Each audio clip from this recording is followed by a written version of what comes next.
Hello बच्चों, आज हम इतिहास विषय इसके अंतर्गत पाठ 3 उपयोजित इतिहास इसका बचा हुआ भाग पढ़ने जा रहे हैं। और आज का हमारा विषय है सांस्कृतिक और प्राकृतिक विरासत का प्रबंधन। इसके अंतर्गत सबसे पहले हम देखेंगे सांस्कृतिक विरासत। यह मानव निर्मित होती है, वह मूर्त और अमूर्त स्वरूप में होती है। पहला है मूर्त सांस्कृतिक विरासत।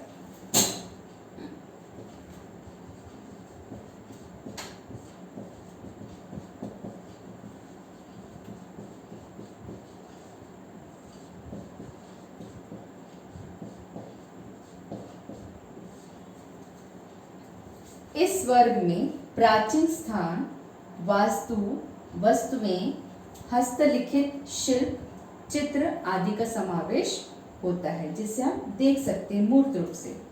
दूसरा है अमूर्त सांस्कृतिक विरासत।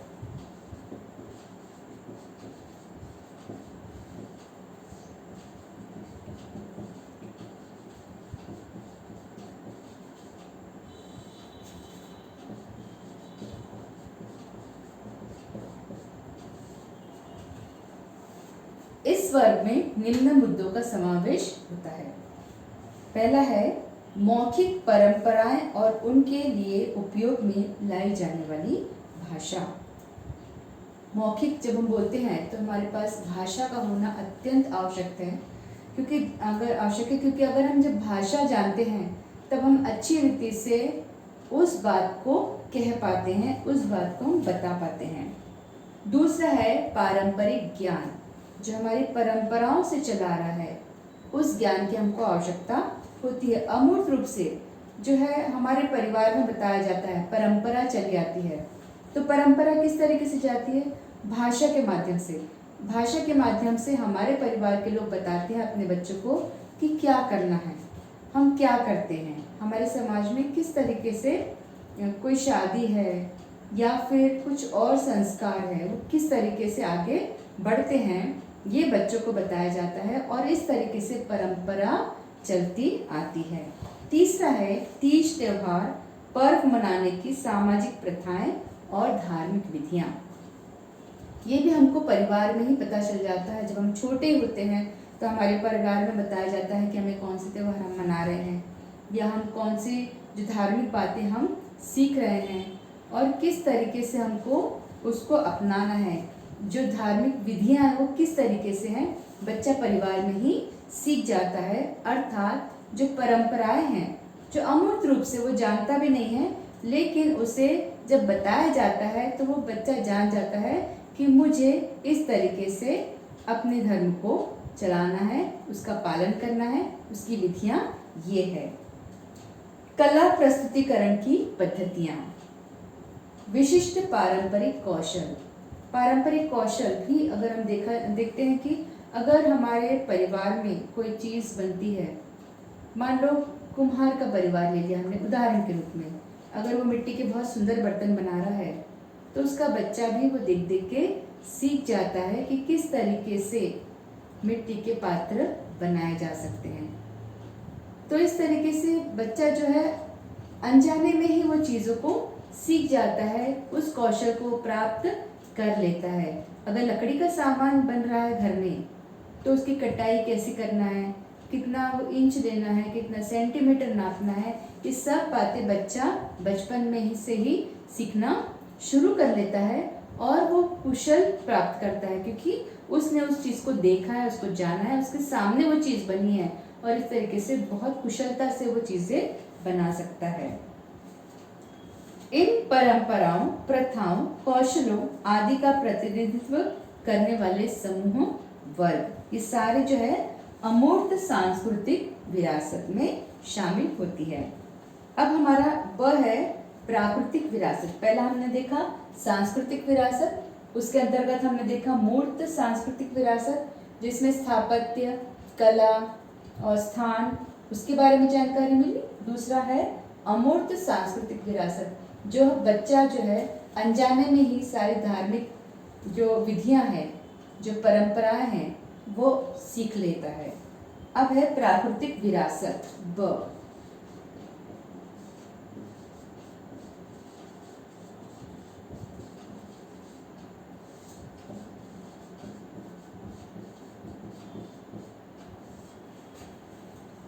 प्राकृतिक विरासत की अवधारणा में प्रकृति में पाई जाने वाली जैव विविधता का विचार किया गया है।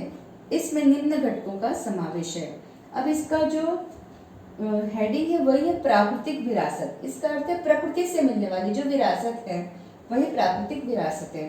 तो उसके अंतर्गत पहला है प्राणी और दूसरा है वनस्पति जगत। इनके अस्तित्व के लिए आवश्यक परिसंस्थाएं और भू रचनात्मक विशेषताएं। हम देखते हैं कि अगर हम प्रकृति की बात करें तो प्रकृति में जो है प्राणी और वनस्पति का समावेश है, उनकी संरचनाओं का समावेश है। आने वाली पीढ़ियों के हितों का संरक्षण करने के लिए हमारी विरासत का संरक्षण होना आवश्यक है। अगर हम चाहते हैं कि हमारी पीढ़ी बहुत अच्छी तरह से चल सके तो हमको इन प्राणियों को, इन वनस्पतियों को बचाना ही होगा। अगर हम देखते हैं कि बहुत बार अगर हम देखते हैं कि जो वनस्पतियां हैं, आज जोर दिया जा रहा है कि पौधे लगाओ, है ना, पौधे लगाओ। क्यों? क्योंकि कटाई ज़्यादा हो गई है, पेड़ पौधे कट रहे हैं। तो अब हम देखते हैं कि उसका परिणाम हमें ही भुगतना पड़ रहा है। जो बाढ़ आ रही है, जो हमारा मौसम है, जो वातावरण खराब हो रहा है, इसके जिम्मेदार तो हम हैं। लेकिन अब अगर हमको कुछ अपनी विरासत हमारे आने वाली पीढ़ी को सौंपना है तो आज उसकी तैयारी हमको आज से ही करना होगा। और इसलिए हमको वनस्पतियाँ संभालना है। जो हमारे प्राणी हैं, विलुप्त होते जा रहे हैं, उन प्रजातियों को संभालना है, उन्हें फिर पनपने में हमको सहायता मदद करना है। विलुप्त होने की कगार पर पहुंची सांस्कृतिक और प्राकृतिक विरासत का संरक्षण और संवर्धन होने की दृष्टि से विश्व संगठन यूनेस्को ने कुछ दिशा निर्देश सिद्धांत घोषित किए हैं। जो विश्व संगठन है यूनेस्को, वहाँ से कुछ दिशा निर्देश दिए गए हैं ताकि हम अपने जो प्राणी है प्राकृतिक विरासत के अंतर्गत प्राणी और वनस्पति,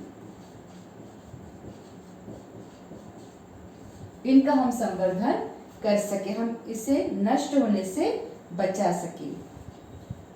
उन दिशा निर्देश सिद्धांतों के आधार पर विश्व विरासत के पद हेतु पात्र सिद्ध होने वाले स्थानों, परंपराओं की सूची घोषित की जाती है।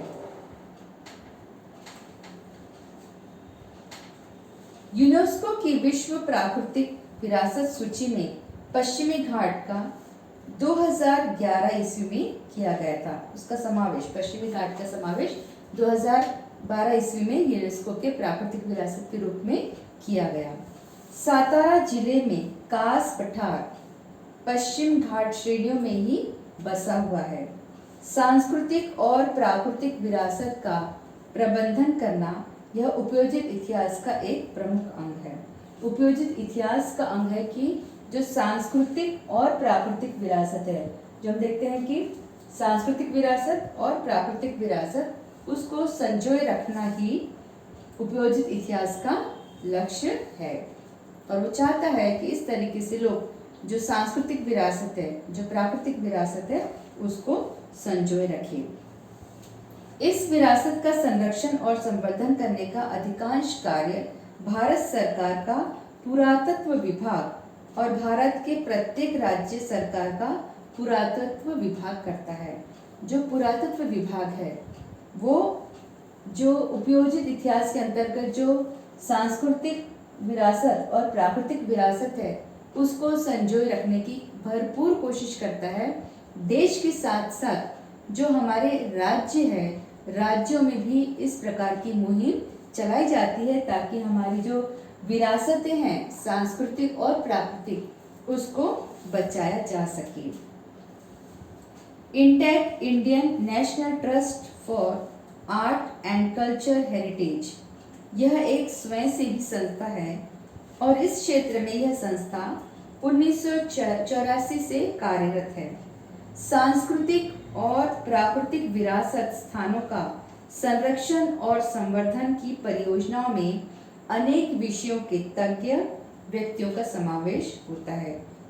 तो यहाँ पर हम देखते हैं कि जो अलग अलग परियोजनाएं चल रही है इन संवर्धनों को बचाने के लिए, तो उसके लिए बहुत तज्ञों की आवश्यकता होती है। वो अपनी प्रणालियों से इनका संवर्धन कैसे करना, ये हमें बता सकते हैं। इन सभी में संबंधित स्थानों के सांस्कृतिक, सामाजिक, राजनीतिक इतिहास का बोध निर्माण करने का कार्य उपयोजित इतिहास द्वारा किया जा सकता है। परिणाम स्वरूप पहला है, परियोजना के अंतर्गत विरासत स्थानों के मूल स्वरूप को न बदलते हुए संरक्षण और संवर्धन का कार्य करना संभव होता है। जो विरासत है उसका मूल स्वरूप नहीं बदलना, जो जैसा है वैसा ही रखना, ताकि उसकी खूबसूरती बने रहे और हमारी आने वाली पीढ़ी उसको देख सके कि किस तरीके की विरासत है। तो जो मूल रूप है उसमें परिवर्तन नहीं करना है। इस तरीके की परियोजनाएं चलाई जाती है। दूसरा है, स्थानीय समाज का ताना बाना और मानसिकता, उनके सम्मुख वर्तमानकालीन विविध चुनौतियां, स्थानीय लोगों की अपेक्षाओं की समीक्षा की जा सकती है। जो वास्तु होते हैं वहाँ पर आसपास बस्तियां अब बस गई है और उनके रहते हुए भी उस वास्तु को बचाए रखना आवश्यक हो जाता है। तो पहले समीक्षा की जाती है कि किस तरीके से हम इसका संवर्धन कर सकते हैं, इसका संरक्षण करते हैं, इसका ताना बाना बुना जाता है और उस वास्तु की रक्षा की जाती है। तीसरा है, सांस्कृतिक विरासत स्थानों का संरक्षण एवं संवर्धन करते समय स्थानीय लोगों की भावनाएं आहत न हो, इसके लिए की जाने वाली उपाय योजनाओं का नियोजन किया जा सकता है। जो लोग हैं, आसपास बस्तियां बढ़ते जा रही है क्योंकि जनसंख्या बढ़ रही है, लोगों को घर चाहिए, रास्ते चाहिए और इस तरीके से जो रोड बनते हैं, जो घर बनते हैं, लेकिन हमारी पुरानी विरासतें भी अगर उस जगह पर है तो उस विरासत को बचाते समय जो हमारी सरकार है वो ध्यान देती है कि लोगों का मन भी आहत ना हो, उनका मन भी दुखी ना हो या उनको कोई चोट न पहुंचे, लेकिन विरासत सुरक्षित रहे। और इस तरीके से बहुत जो बस्ती है, जो लोगों का जहाँ पे जनसमूह है, जो सैलाब है, उसके बीच में उस विरासत को सुरक्षित रखा गया है और इसका श्रेय हमारी सरकार को, हमारी जनता को जाता है। चौथा है, स्थानीय लोगों को उस परियोजना में सहभागी कराया जा सकता है। जो लोग हैं आपस में जब वहाँ रहते हैं तो उनकी भी सहायता ली जा सकती है ताकि वो भी इस विरासत को बचाने में शामिल हो सके, क्योंकि वहाँ पर जो लोग हैं वो तो वही रहते हैं जहाँ पे जो वास्तु है, जो विरासत हमारे देश के लिए है, जो विरासत है उसको बचाने की जिम्मेदारी अगर सरकार कर रही है तो लोगों की भी उतनी जिम्मेदारी बन जाती है।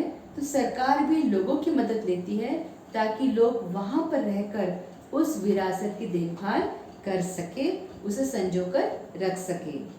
तो हम देखते हैं कि लोगों का बहुत बड़ा सहभाग इसमें है। आज जितनी भी विरासतें हैं, अगर हम देखेंगे, जितने भी किले हैं, वास्तु है, शिल्प है, जो आज तक हम देख रहे हैं, उसके आसपास बहुत सारे लोग हैं, बहुत सारे रास्ते बने हैं, बहुत सारे नई नई बिल्डिंगें बन गई है, लेकिन आज भी वो सुरक्षित है और इसलिए क्योंकि लोगों ने उसे संभाल के रखा है। पांचवा है, स्थानीय लोगों के पारंपरिक कौशलों को प्रोत्साहन दे सकेंगे।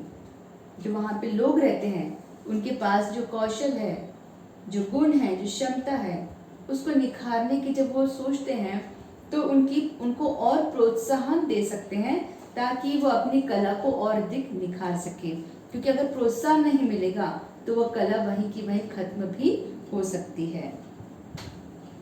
ऐसे उद्योग व्यवसायों को बढ़ावा मिलेगा। इसके लिए सुनियोजित ढंग से योजना बनाना संभव होता है।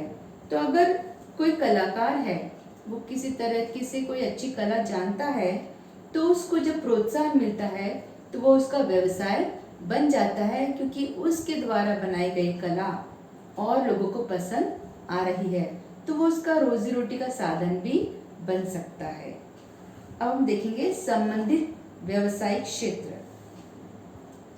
नीचे उल्लेखित क्षेत्रों से संबंधित कानूनी नियम और सार्वजनिक नीतियां निश्चित करने हेतु इतिहास का ज्ञान सहयोगी सिद्ध होता है। पहला है संग्रहालय और अभिलेखागार। दूसरा है ऐतिहासिक स्थानों का संरक्षण और संवर्धन। ऐतिहासिक स्थान जो हमारे किले हैं जो और स्तूप है, ये सब इनका संरक्षण करना, इनका संवर्धन करना ये आवश्यक हो गया है।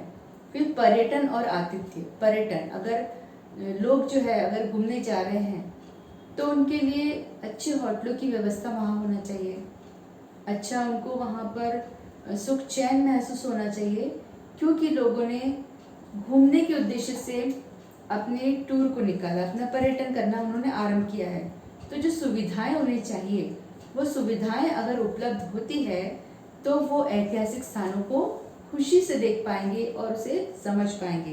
तो ज़रूरी है कि जब पर्यटन होता है तो उनका आतिथ्य होना भी ज़रूरी है, क्योंकि वो इंसान अपने राज्य से दूसरे राज्य की तरफ जाएगा ताकि उन वस्तुओं को वो, उन किलों को, उन वस्तुओं को वो निखार सके। चौथा है मनोरंजन और संपर्क माध्यम। जो मनोरंजन है और संपर्क माध्यम भी बहुत मजबूत होना चाहिए, और जिसके कारण जो इतिहास है और अधिक उसकी मात्रा, जो उपलब्धता है बढ़ती जाएगी, लोगों का ध्यान आकर्षित होगा और जो पुरानी चीज़ें हैं उनको संजो कर रखने की अभिलाषा भी उनमें उत्पन्न होगी। इनमें से प्रत्येक क्षेत्र के प्रबंधन के लिए विशेष कौशल प्राप्त मानव शक्ति की आवश्यकता होती है, जैसे स्थापत्य विशारद, अभियंता, इतिहासकार, पुरातत्वज्ञ, संग्रहपाल, समाज वैज्ञानिक, अभिलेखागार, प्रबंधक, विज्ञप्तक, छायाचित्रण तज्ञ आदि। यह सूची यहीं समाप्त नहीं होती। प्राचीन स्थानों, वास्तुओं और वस्तुओं की ऐतिहासिक पृष्ठभूमि का सभी तज्ञों को पर्याप्त ज्ञान होना आवश्यक है। अगर कोई वास्तु हमें बचाना है तो ये किसी एक व्यक्ति का या किसी एक विभाग का काम हो ही नहीं सकता, क्योंकि इतनी बड़ी विरासत, इतना बड़ा इतिहास उसे संजो के रखना है।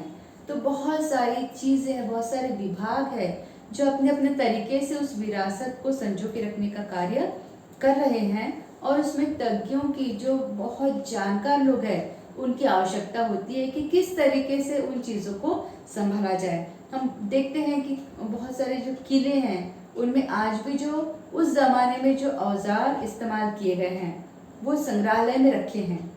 तो उसमें वो संजो के आज भी रखे हैं। क्यों? क्योंकि उसके तज्ञ जो है उन्होंने बताया कि उसकी देखभाल कैसे करना है। जो तलवारें हैं, जो भाले हैं, जो उनकी ढालें हैं, वो आज भी सुरक्षित है, किसी प्रकार की जंग उसमें नहीं लगी है। तो ये तज्ञों ने बताया है कि किस तरीके से उन औजारों को संभालना है। या बहुत सारी जो हम पुस्तकें देखते हैं, पुरानी पुस्तकें आज भी संजो के रखी है। उनके जो पेपर है, जो पेजेस है, जो कागज़ है, उसको एक एक कागज़ को संभाल के रखा है, और उसको संभालने की जो जिम्मेदारी है वो जो तज्ञ है उन्होंने बताया है कि इसकी देखभाल कैसे करना है, ताकि आने वाली पीढ़ी भी उस जो लिखित प्रमाण है उसको वो देख सके कि लिखित प्रमाण उस समय में कैसा था। तो ये सारी जिम्मेदारी तज्ञों ने जो दी है अलग अलग विभाग को, और अलग अलग विभाग अपने तरीके से कार्य कर रहा है ताकि सारी विरासत को संजोया जा सके। उपयोजित इतिहास क्षेत्र की परियोजनाओं के फलस्वरूप उपयुक्त उल्लेखित क्षेत्र में व्यवसाय के अनेक अवसर उपलब्ध है। और इस तरीके से हम देखते हैं कि अनेक अवसर भी है जो इतिहास से ही लोगों को प्राप्त हुए हैं। ऐतिहासिक और सार्वजनिक स्थानों का विद्रुपीकरण न हो, आगामी पीढ़ियों के हितों के लिए उनका उचित पद्धति से संरक्षण संवर्धन हो, इसके लिए यह आवश्यक है।